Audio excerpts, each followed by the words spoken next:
E eu perguntei por Brizola, que eu devo fazer uma confissão aqui. Já no Paraná, eu fui brizolista, jovem, acreditei no grande líder nacionalista que surgia e tal, coisa. Acreditei realmente. Fui,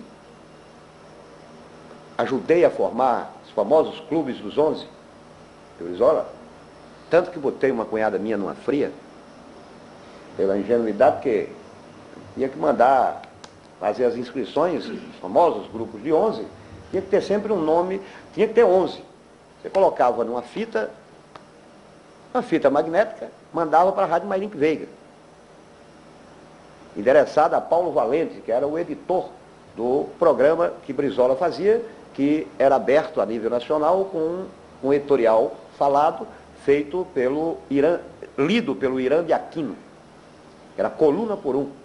Depois entrava Brizola, depois entrava Neiva Moreira, depois entrava a turma toda, né, fazendo aquela... E organizando grupos de 11, eu, para mostrar serviço, faltava um nome para completar os 11. Eu peguei uma cunhada, que eu não vou revelar o nome agora, né? E botei o nome. E dona fulana tal, completando o grupo de 11. Quer dizer, eu não sabia, quer dizer, eu era muito novo, muito jovem, sabia que riscos de segurança aquilo poderia amanhã poder causar. Então, eu fui este brizolista que chegou a ajudar a organizar grupos de 11, que chegou a estar com ele em momentos difíceis, até de reconstrução desse novo período no Brasil. E ele sabe disso, e ele sabe que não é mentira, ele sabe de reuniões que tivemos em São Paulo, em um determinado apartamento, né? E ele sabe a casa de quem. Ele sabe, inclusive, que de lá eu pus em contato telefônico com o Odilon Ribeiro Coutinho, que está vivo e não poderá dizer que é mentira, porque ainda não existia o PT. Quando eu apresentei, numa reunião ampla que houve, muita gente da intelectualidade, políticos, ex-políticos, ex-caçados, ou caçados, ou...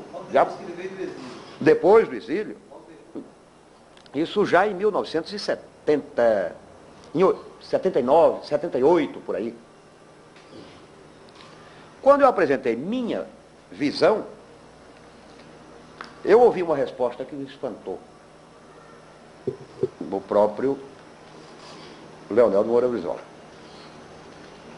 Olha, eu não quero absolutamente fazer do PTB, ele dá PTB, um partido comunista no Brasil. Eu digo, bom, mas eu acho que a proposta não é essa. A proposta não é essa. E se assim fosse, dentro dessa visão, eu estaria no MDB, que abriga todo um leque de tendências, né, democráticas ou progressistas, e entre as quais o próprio PCB, que se abrigava ali.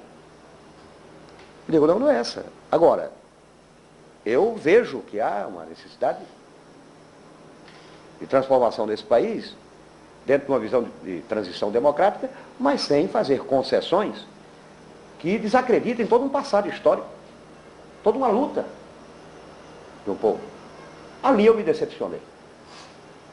Como me decepcionei ao ver lá fora, por exemplo, eu que vivi no exílio, vivi no Chile durante largo período, Brizola nunca foi ao Chile ao tempo de Salvador Allende. Ora, estranho, quando ali se abrigavam 8.500 exilados, segundo o cadastramento feito à época, até 1972, Leonel de Moura Brizola nunca fora ao Chile. Por quê? Porque era considerado persona non grata pelos que se sentiram deserdados por ele, abandonados política e ideologicamente por ele. Como eu nunca vi, depois da volta de Leonel Brizola do exílio, ele perguntar onde está o corpo do marinheiro Marco Antônio? Onde está o ex-sargento Prestes de Paula, o que comandava a famosa rebelião dos sargentos em Brasília, que ocuparam ministérios e tudo e tal, uma tentativa de garantir aquilo que era o mínimo de democracia possível e exigida pelo Brasil naqueles momentos. Onde está o corpo do ex-coronel Osório Jefferson Cardim, que foi morto de forma bárbara tentando entrar no Brasil e ainda acreditando em Leonel de Moura Brizola? Qual a visita que Leonel de Moura Brizola fez aos seus ex-companheiros que o ajudaram, inclusive na primeira tentativa de luta de resistência organizada do ponto de vista até militar, o ex-sargento Alberi, lá no Paraná, como Osório Jefferson Cardim? Eu gostaria que constasse de qualquer registro recente uma visita de Brizola a qualquer desses, ou a qualquer familiar desses que morreram por acompanhá-lo. Qual a visita que ele fez ao presídio de Salvador, na Bahia, onde se encontra hoje o ex-sargento Prestes de Paula como preso político dessa nova república? Ao lado, inclusive, de um filho meu. E ao lado de mais 4 jovens, entre os quais um daqui de Mossoró, José Wellington Pinto Diógenes. Qual a preocupação que teve? E isso me assusta.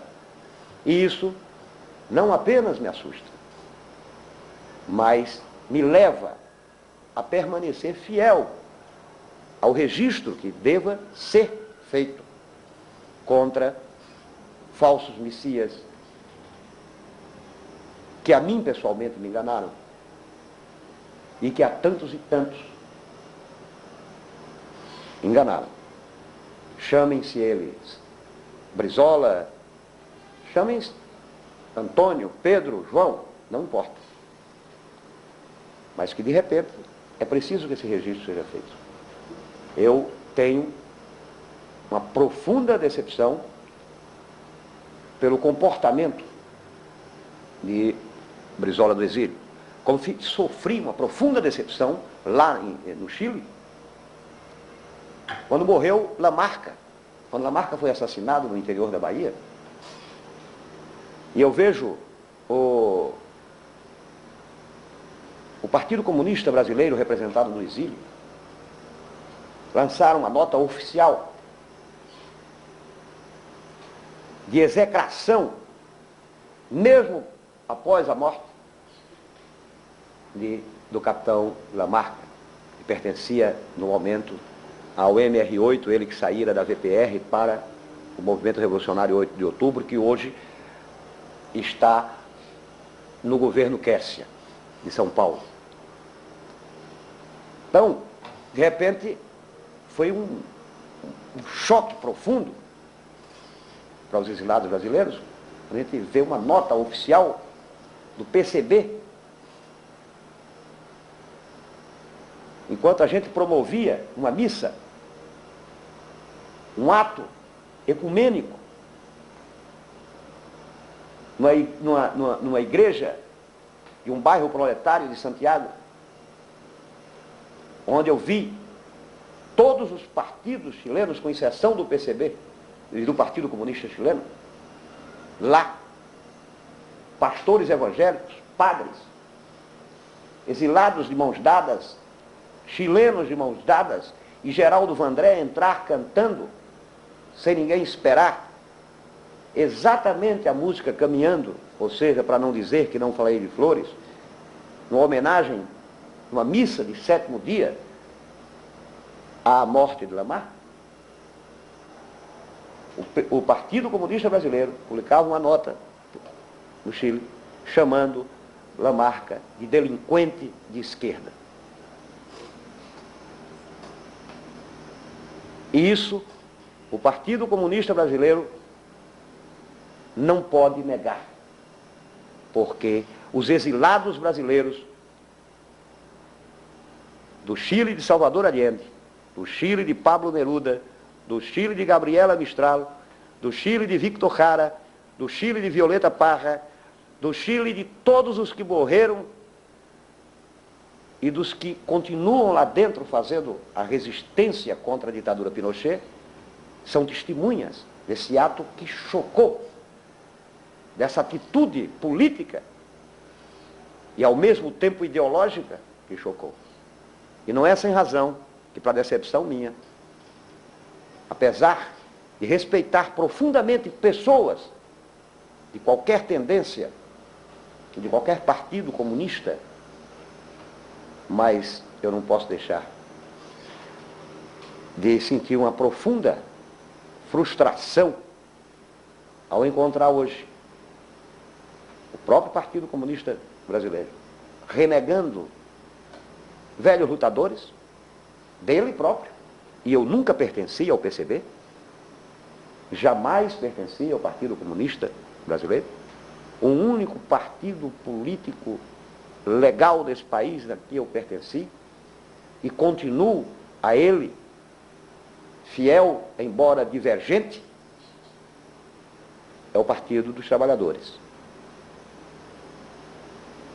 Continuo sendo fiel ao projeto político do PT, independentemente das divergências que tenha, mesmo que eu tenha sido membro da direção nacional dele, que tenha sido até candidato a governador, numa ocasião, o primeiro candidato a governador do PT aqui, neste mesmo Rio Grande do Norte, em 82. Mas me frustra ver o PC, o Partido Comunista Brasileiro, aqui apoiando oligarquias tão comprometidas com aquele regime fascista. Num leilão, né, praticamente. A mim, me constrange ver Roberto Freire fazer um discurso competente na televisão, mas a prática deste partido, junto ao povo, junto aos compromissos de transformação social, do ponto de vista do trabalhador, do ponto de vista do operário, da classe operária, e serem negados, objetivamente negados, pelo comprometimento histórico, conjuntural e, a esta altura, no meu ponto de vista, estrutural com o poder, com as classes dominantes, com as classes que oprimem.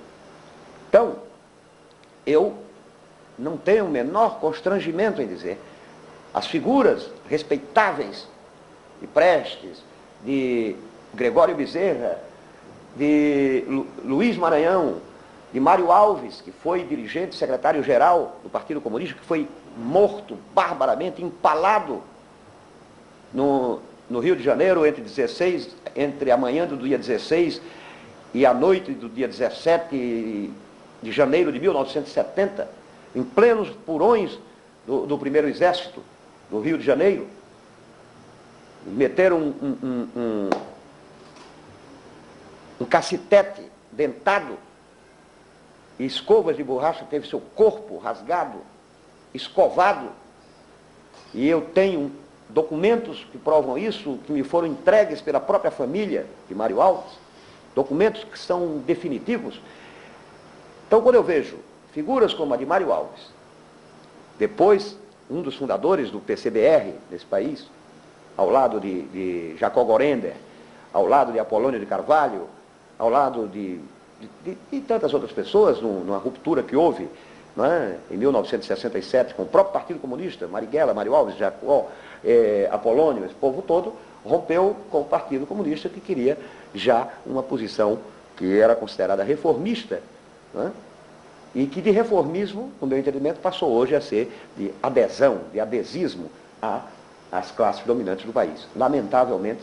Então, eu lamento profundamente que veja figuras como do médico Vulpiano de Carvalho, aqui, pelo seu passado, Vulpiano Cavalcante, perdão, de tantos outros lutadores, de Vivaldo Dantas e Mossoró. Eu não sei como esses homens se sentiriam hoje, mas eu não estou aqui para fazer uma análise político-partidária, mas registrar que as posições do PCB, por exemplo, aqui no meu estado, aqui em Natal, são profundamente constrangedoras, porque eu não entendo o PCB assumir o poder ao lado de uma oligarquia como a oligarquia Maia, que de repente faz todo o mesmo jogo de sempre, como todas as oligarquias. Hoje a gente vê, dentro da própria oligarquia Alves, o mesmo problema.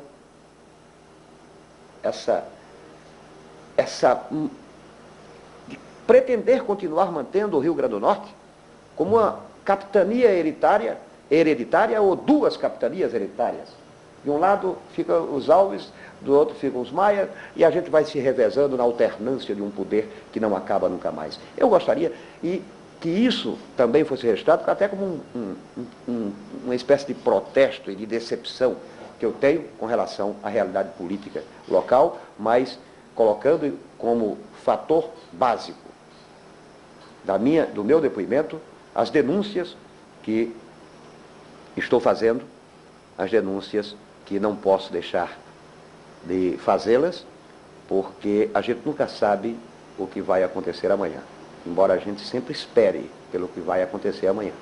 E eu não tenho a menor dúvida que tenho feito algumas propositais omissões de depoimentos, preservando pessoas pela sua dignidade e por saber que elas, apenas pela solidariedade humana, prestaram gestos importantes de apoio a muitos que já morreram, inclusive muitos como Nuremberg, aqui do Rio Grande do Norte, como José Silton, como Emanuel Bezerra, como Luiz Maranhão, como... Bom, e por todos aqueles que já passaram pelos porões do regime, que já passaram pelas agruras do que é o enfrentamento com uma ditadura e o desejo de ver o povo apenas cantando livremente e agindo como se fosse a própria liberdade. Então é isso que eu quero deixar enfatizado. Meus filhos, todos sabem da minha vida, sabem que eu sou um homem, não sou nenhum cabra macho marcado para morrer, como mas eu tenho certeza que estou no índex dessa direita brasileira, desses homens que continuam vivos, apenas desativados momentaneamente em alguns setores, dentro das Forças Armadas, mas dentro das Forças Armadas o centro do poder continua nelas, os órgãos de repressão continuam sendo apenas mais trabalhados, mais lubrificados, né? E, finalmente, eu quero prestar aquilo que para mim seria a síntese de uma homenagem. Primeiro, aos que morreram, todos daqui do Rio Grande do Norte, a todos os que morreram ao largo e ao longo desse país, nas mãos desse regime, e uma homenagem muito particular ao jornalismo brasileiro de resistência, na pessoa de Mário Alves e na pessoa de Vladimir Herzog, que representariam os intelectuais do ponto de vista da comunicação que foram mortos. Vladimir Herzog já muito mais recentemente, né, num determinado período, vítima de uma delação cruel. E se eu tivesse a certeza absoluta, eu diria, mas infelizmente foi delatado, ajudado a morrer, uma farsa terrível, por pessoas que começaram a sua vida na imprensa do Rio Grande do Norte. Por pessoa começou sua vida na imprensa do Rio Grande do Norte. Mas, como eu não tenho um documento eu não quero ser leviano. Mas a imprensa brasileira e o jornalismo brasileiro sabem, os que conheceram de perto Vladimir Herzog, sabem quem foi o grande delator da história. E ele sabe que eu sei, sem tentar fazer um jogo de palavras. E ele sabe que continua aqui, vivo, em Natal, no Rio Grande do Norte, depois de uma longa temporada pela grande imprensa do sul do país. Mas eu não tenho prova, ele pode ficar sossegado. Se eu tivesse, eu atraria, porque quem leva à morte um Vladimir Herzog, não, como diria Mário Alves, ele pode, como delator, salvar a vida, mas perde a razão de viver. Eu tenho certeza que quem fez isto, como todos os outros que fizeram no campo da delação, puderam ter salvo, ter visto salva a sua vida, mas definitivamente terão perdido a razão de viver, porque não olham nos olhos dos filhos e nem olham nos olhos dos filhos os que morreram e dos filhos que até hoje vivem sob as marcas das torturas, das sequelas, das injúrias, das calúnias, da difamação e da degradação a que foi levado o país no período de obscurantismo, que ainda não foi devidamente, não teve ainda devidamente desvelado o véu de uma farsa que eu espero termine em favor do povo. Então, eu encerro e depende um dia de vocês, se vivo estiver, né, para outros fatos, outras histórias, sem aspas, possam ser contadas e outros registros possam ser feitos em nome do povo, em nome dos que são a própria vida e a própria dignidade, apesar de mortos uns, vivos outros, mas que são a própria dignidade de um país. E o Rio Grande do Norte não está fora dessa dignidade, porque muitos daqui souberam mesmo, diante da morte, ter a dignidade de poder um dia ser memória viva na reconstrução de um país humano, de um país justo, de um país socialista, de um país de amor e de plena liberdade e de igualdade social para todos. Só.